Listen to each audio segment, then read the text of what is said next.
Selamat datang di pembelajaran Pendidikan Agama Islam kelas 12 SMA Negeri 1 Tambun Utara bersama Ibu Halimah S. Bismillahirrahmanirrahim. Assalamualaikum warahmatullahi wabarakatuh. Apa kabar anak-anakku sekalian? Semoga kalian dalam keadaan sehat-sehat selalu ya. Amin. Alhamdulillah wa syukrulillah. Bertemu kembali dengan Ibu dalam pelajaran pendidikan agama Islam dan budi pekerti pada hari ini dengan materi pernikahan dalam Islam. Namun sebelumnya, mari kita awali dengan membaca surat Al-Fatihah. A'udzubillahi minasyaitonirrajim. Bismillahirrahmanirrahim. Alhamdulillahirabbil alamin arrahmanirrahim maliki yaumiddin. Iyyaka na'budu wa iyyaka nasta'in. Ihdinas siratal mustaqim. Siratal ladzina an'amta 'alaihim ghairil maghdubi 'alaihim waladdallin. Amin. Amin amin ya rabbal alamin. Baik, untuk kegiatan kali ini kita akan membahas tentang pernikahan dalam Islam dan kompetisi dasar pada materi kali ini adalah menganalisis dan mengevaluasi hukum pernikahan dalam Islam.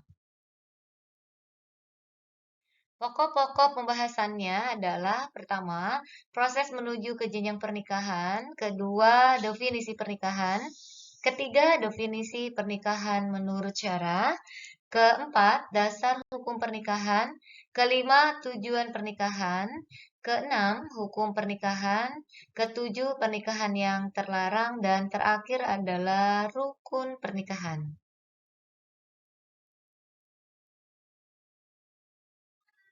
Proses menuju ke jenjang pernikahan.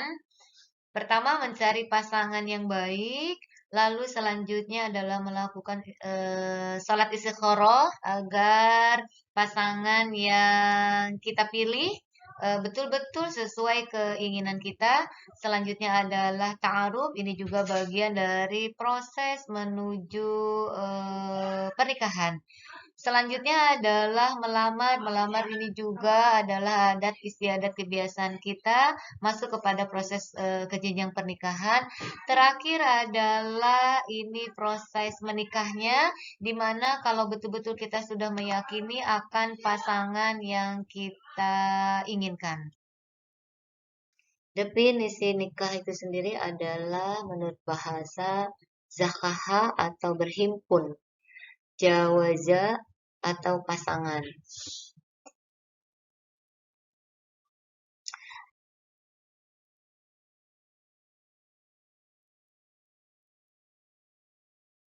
Kalau menurut syara, pernikahan ini adalah akad serah terima antara laki-laki dan perempuan dengan tujuan untuk saling berhimpun satu sama lainnya serta membentuk sebuah rumah tangga yang sakinah, mawaddah, warahmah.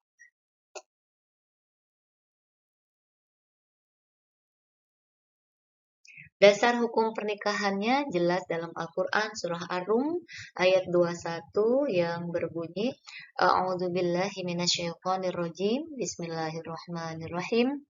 Wa min ayatihi an khalaqalakum min anfusikum azwajal. Tujuan pernikahan tentunya adalah mengikuti sunnah Rasul, melaksanakan ibadah kita untuk preventif terhadap zina, melestarikan keturunan yang suci, yang berkesinambungan, membuat sifat kasih sayang, mewujudkan sifat ta'awun.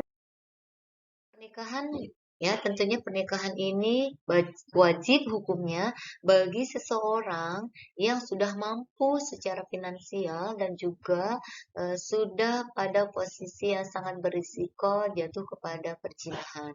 Ini wajib hukumnya ya. Selanjutnya adalah pernikahan yang memang sunnah.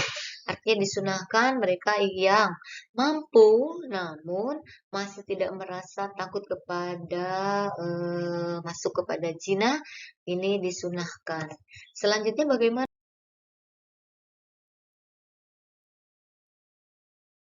kepada pernikahan yang memang hukumnya haram? Secara moral ada dua hal. Yang pertama adalah yang membuat seseorang menjadi haram tidak mampu memberi nafkah. Selanjutnya adalah tidak mampu melakukan hubungan seks.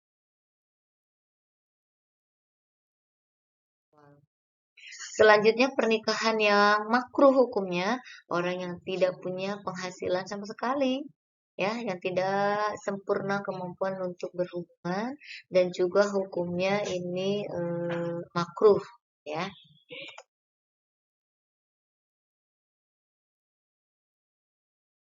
Gimana dengan hukumnya yang orang-orang yang mubah? Ya, pernikahan yang mubah hukumnya bagi seseorang yang berada pada posisi tengah-tengah antara hal-hal yang mendorong keharusannya untuk menikah dengan hal-hal yang mencegahnya untuk menikah. Maka bagi pernikahannya yang terlarang, siapakah orang-orang yang menikah yang dilarang itu adalah menikah dengan niat hanya untuk mensalaknya, menikah dengan tahlil, yaitu menikahnya seorang laki-laki dengan seorang perempuan atau wanita yang telah diceraikan suaminya.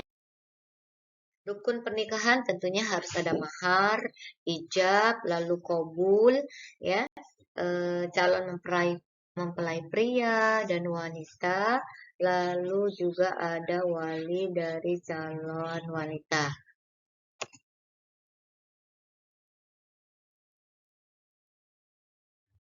Untuk kesimpulan materi pembelajaran kita kali ini, yang pertama adalah nikah berarti akad yang menghalalkan pergaulan antara laki-laki dan perempuan yang bukan mahramnya, yang menimbulkan hak dan kewajiban masing-masing.